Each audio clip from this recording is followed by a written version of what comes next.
ನಾನು ಬರಂಗೇ ಇಲ್ಲ. ಆದರೂ ಈ ಒಂದು ಐತಿಹಾಸಿಕ ಕಾರ್ಯಕ್ರಮ, ಇದರ ಇತಿಹಾಸ ತಿಳಿದು 2-3 ಸಂದರ್ಭದಲ್ಲಿ ಶ್ರೀಗಳು ಬರಬೇಕು ಅಂತೇಳಿ ನನ್ನನ್ನು ಕರೆದಿದ್ರು. ನಾನು ಬರಕ್ಕಾಗಿರ್ಲಿಲ್ಲ. ಆದರೆ ನಂದೇ ಆದಂತ ಕಾರ್ಯಕ್ರಮ ವಿಧಾನಸಭೆ ನಡೀತಾ ಇದೆ. ಮಧ್ಯದಲ್ಲಿ ನಮ್ಮ ಕನಕಪುರದಲ್ಲಿ ಕನಕೋತ್ಸವ ನಡೀತಾ ಇದೆ, ಒಂದು 5 ದಿನದ ಕಾರ್ಯಕ್ರಮ. ಈ ಮಧ್ಯದಲ್ಲೂ ಕೂಡ ಬರಬೇಕು ಅಂತ ಹೇಳಿ ನಾನು ಇಲ್ಲಿಗೆ ಬಹಳ ಅಭಿಮಾನಪೂರ್ವಕವಾಗಿ ಬಂದಿದ್ದೇನೆ. ಈ ಒಂದು ಭವ್ಯವಾದಂತ ಈ ಒಂದು ಸರ್ವಧರ್ಮ ಸಭೆಯನ್ನ ನೋಡಿ, ಶ್ರೀಗಳು ಇಲ್ಲಿ ಸರ್ವಧರ್ಮ ಗ್ರಂಥಗಳನ್ನು ಕೂಡ ಇಲ್ಲಿ ಇಟ್ಟಿದ್ದಾರೆ. ದೀಪ ಬೆಳಗ್ತಾ ಇದೆ. ಬಹಳ ಸಂತೋಷದಿಂದ ಈ ಜ್ಯೋತಿ ಕೂಡ ಬಹಳ ಒತ್ತಾಗಿದೆ ಇದನ್ನು ಬೆಳಗಿಸಿ. ಇದು ಕೂಡ ಇಲ್ಲಿ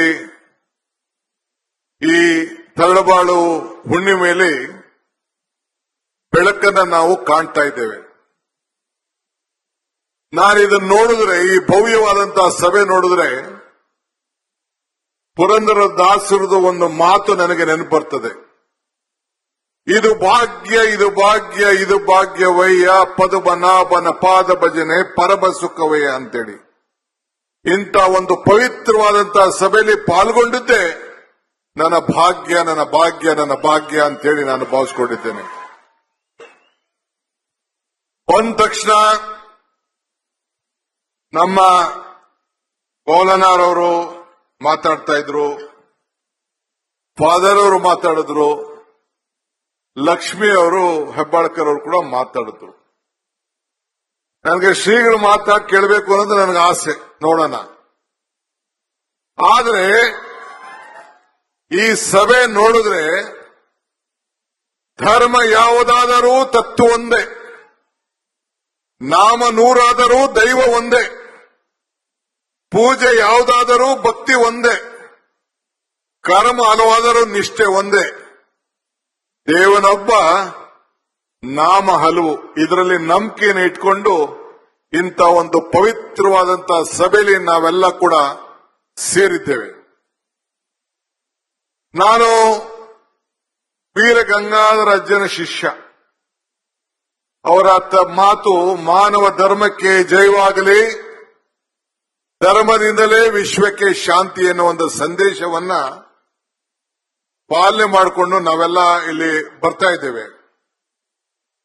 ಇವತ್ತು ಶ್ರೀಗಳ ಒಂದು ಆಚಾರ ವಿಚಾರ, ಹುಣ್ಣಿಮೆ ಎಂದರೆ ಬೆಳಕು, ಈ ಹುಣ್ಣಿಮೆ ಎಂದರೆ ಭರವಸೆ, ಈ ಹುಣ್ಣಿಮೆ ಎಂದರೆ ಬದಲಾವಣೆ. ಇದು ತರಬಾಳು ಹುಣ್ಣಿಮೆಯ ಮಹೋತ್ಸವದಲ್ಲಿ ಎಲ್ಲ ಸಮಾಜಕ್ಕೂ ಬೆಳಕು ಸಿಗಬೇಕು ಅನ್ನೋ ಒಂದು ಚಿಂತನೆ ಇಟ್ಕೊಂಡು ಶ್ರೀಗಳು ಏನು ಈ ಕಾರ್ಯಕ್ರಮವನ್ನ ಪ್ರತಿ ವರ್ಷ ನಡ್ಕೊಂಡು ಬರ್ತಾ ಇದ್ದಾರೆ. ಇದು ಮಾನವ ಧರ್ಮಕ್ಕೆ ಎಲ್ಲ ವರ್ಗಕ್ಕೂ ಕೂಡ ಈ ಧರ್ಮವನ್ನ ಉಳಿಸ್ಕೊಂಡು ಹೋಗಬೇಕು. ನಮ್ಮ ಹಿರಿಯರು ಹೇಳ್ದಂಗೆ ಮನೆ ಹುಷಾರು ಮಠ ಹುಷಾರು ಅಂತೇಳಿ ನಮ್ಮ ಧರ್ಮಗಳು, ನಮ್ಮ ಪೀಠಗಳನ್ನು ನಾವು ರಕ್ಷಣೆ ಮಾಡ್ಕೊಳ್ಬೇಕಾದ್ದು ನಮ್ಮೆಲ್ಲರ ಕರ್ತವ್ಯ ಕೂಡ ಇವತ್ತು ಇದೆ. ನಾವು ತಾಯಿನ ನೆನೆಸ್ಕೊಳ್ತೇವೆ. ತಾಯಿ ಬಗ್ಗೆ ಫಾದರ್ ಅವರು ಮಾತಾಡ್ತಾ ಇದ್ರು. ಅಮ್ಮನ ನೆನಪು ಪ್ರೀತಿಯ ಮೂಲ, ಗುರುವಿನ ನೆನಪು ಭಕ್ತಿಯ ಮೂಲ, ಗುರುವಿನ ನೆನಪು ಜ್ಞಾನವೇ ಮೂಲ, ದೇವರ ನೆನಪು ಭಕ್ತಿಯ ಮೂಲ. ಈ ಮೂರರ ನೆನಪು ಮನುಷ್ಯತ್ವೇ ಮೂಲ. ಮನುಷ್ಯತ್ವ ಮೋಕ್ಷಕ್ಕೆ ಮೂಲ. ಕೊನೆಗೆ ಮೋಕ್ಷ ಪಡಿಬೇಕು ಅನ್ನೋ ದೃಷ್ಟಿಯಿಂದ ಇಷ್ಟು ಸಾವಿರಾರು ಜನ, ಲಕ್ಷಾಂತರ ಜನ ಬಂದು ಗುರುಗಳ ಆಶೀರ್ವಚನ ಕೇಳಿ ಊಟ ಇಲ್ಲದೆ ಹೋದ್ರು ಕೂಡ ಮನಸ್ಸಿಗೆ ನೆಮ್ಮದಿ ಸಿಗಬೇಕು, ನಾವು ಕೂಡ ದೈವತ್ವಕ್ಕೆ ಹೋಗ್ಬೇಕು, ನಮ್ಮ ಬದುಕಿನಲ್ಲಿ ಏನಾದ್ರು ಒಂದು ಸಾಧನೆ ಮಾಡಬೇಕು ಅಂತೇಳಿ ತಾವೆಲ್ಲ ಇಲ್ಲಿ ಬಂದು ಕೂತಿದ್ದೀರಿ. ನಾನು ಯಾವಾಗಲೂ ಒಂದು ಮಾತು ಹೇಳ್ತಾ ಇರ್ತೀನಿ, ಮನುಷ್ಯನ ಹುಟ್ಟು ಆಕಸ್ಮಿಕವಾದ್ದು, ಸಾವು ಅನಿವಾರ್ಯ, ಜನನ ಉಚಿತ, ಮರಣ ಖಚಿತ ಅಂತೇಳಿ. ನಾನು ಯಾಕೆ ಈ ಮಾತು ಹೇಳ್ತಾ ಇದ್ದೀನಿ ಅಂದ್ರೆ, ಶ್ರೀಗಳು ಈ ಪೀಠ ಏನಿದೆ ಎಲ್ಲೆಲ್ಲಿ ಇಂಥ ಒಂದು ಮಹೋತ್ಸವಗಳನ್ನ ಮಾಡ್ತಾರೆ, ಯಾವ್ದಾದ್ರು ಸಂದರ್ಭದಲ್ಲಿ ಅವರು ಬದುಕಿನಲ್ಲಿ ಧರ್ಮದ ಪ್ರಚಾರ ಅಲ್ಲದೆ ಇವತ್ತು ಗಂಗೆಗೋಸ್ಕರ ಗಂಗಾ ಜಲವನ್ನ ಅವರ ಎಲ್ಲ ಭಾಗದಲ್ಲೂ ಕೂಡ ಅನೇಕ ಸಂದರ್ಭದಲ್ಲಿ ನಾನು ಅವ್ರ ಹತ್ರ ಮಾತಾಡಿದಾಗ ನನಗೇನು ಬೇಕಾಗಿಲ್ಲ, ಜನರಿಗೆ ಉದ್ಯೋಗ ಕೊಡಬೇಕು, ರೈತರ ಬದುಕನ್ನು ಹೆಚ್ಚಿಗೆ ಮಾಡಬೇಕು, ಕೆರೆಗಳ ತುಂಬಬೇಕು, ನೀರಾವರಿ ಹೆಚ್ಚಿಗೆ ಆಗಬೇಕು, ಇದು ಅವರ ಮೂಲ ಸಂದೇಶ ಕೂಡ ಇವತ್ತು ಹಾಕಿತ್ತು. ನನಗೆ ಶಾಲೆ ವಿಚಾರ ಬೇಕಾಗಿಲ್ಲ, ಈ ಒಂದು ಪೇಪರ್ ನೋಡದೆ ಅವ್ರ ಮುಂದೆ ಇತ್ತು. ನಮ್ಮ ಮಕ್ಕಳು ಉದ್ಯೋಗಿಗಳಾಗಕ್ಕಿಂತ ಮುಂಚಿತವಾಗಿ ರೈತರ ಮಕ್ಕಳಾಗಿ ಬದುಕಬೇಕು ಅನ್ನೋದು ಅವರ ಚಿಂತನೆ. ಅಂದ್ರೆ ಭೂಮಿಯಲ್ಲಿರುವಂತಹ ಸಂಪತ್ತನ್ನ ಬೆಳೆದು ಈ ರಾಷ್ಟ್ರಕ್ಕೆ, ಬದುಕಿಗೆ, ನಿಮ್ಮ ಬದುಕನ್ನ ಕಟ್ಕೊಳ್ಬೇಕು ಅನ್ನೋ ಒಂದು ಸಂದೇಶವನ್ನ ಅವರು ಎತ್ತಿ ಇವತ್ತು ಸಾರ್ತಾ ಇದ್ದಾರೆ. ಇವತ್ತು ನಾವೆಲ್ಲ ಇಷ್ಟು ದೊಡ್ಡ ಸಂಖ್ಯೆಯಲ್ಲಿ ಸೇರಿದ್ದೇವೆ. ಶ್ರೀಗಳು ಇತಿಹಾಸ ಕೇಳಿದ್ದೇನೆ, ನ್ಯಾಯಾಲಯ ನಡೆಸ್ತಾ ಇದ್ದಾರೆ, ಕೋರ್ಟ್ ಅನ್ನು ನಡೆಸ್ತಾ ಇದ್ದಾರೆ ಅಂತ.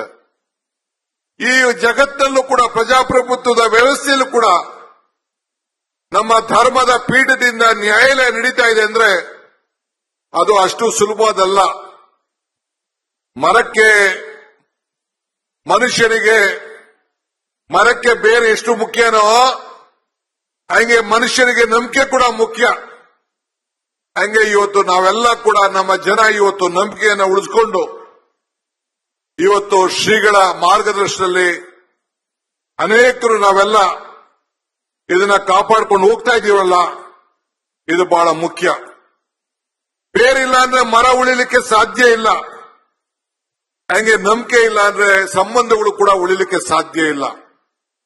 ಆ ನಂಬಿಕೆಯಿಂದನೇ ಇವತ್ತು ನೀವೆಲ್ಲ ಇಷ್ಟು ದೊಡ್ಡ ಸಂಖ್ಯೆಯಲ್ಲಿ ಇಂಥ ಒಂದು ಐತಿಹಾಸಿಕವಾದಂತಹ ಧರ್ಮದ ಸಭೆಗೆ, ಧರ್ಮದ ಸಮಾವೇಶಕ್ಕೆ 1 ವಾರಗಳ ಕಾಲ ಇಲ್ಲಿ ಬಂದು ರಾತ್ರಿ ಹಗಲು ಇಲ್ಲಿ ಕೂತ್ಕೊಂಡು ಇಂಥ ಒಂದು ಪವಿತ್ರವಾದಂತಹ ಪಾಲ್ಗೊಂಡು ತಾವು ಕೂಡ ಧನ್ಯರಾಗ್ತಾ ಇದ್ದೀರಿ.